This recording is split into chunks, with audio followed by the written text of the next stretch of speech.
Allora, eccoci qua alla preparazione del nostro terminale per i serra. Per evitare l'utilizzo di cavetti d'acciaio che andrebbero a appesantire comunque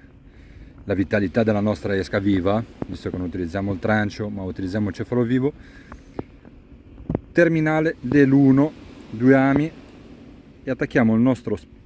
pezzettino di 1 a uno 0,40 super fluorocarbon di Casasso infallibile, ma questa è la soluzione. Un 1, due ami,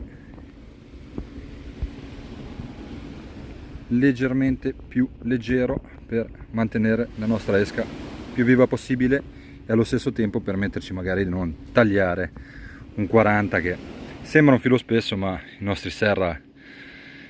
non hanno paura sicuramente di uno 0,40. Di un 1 già fanno difficoltà, non dobbiamo tanto portarlo per le lunghe perché anche un 1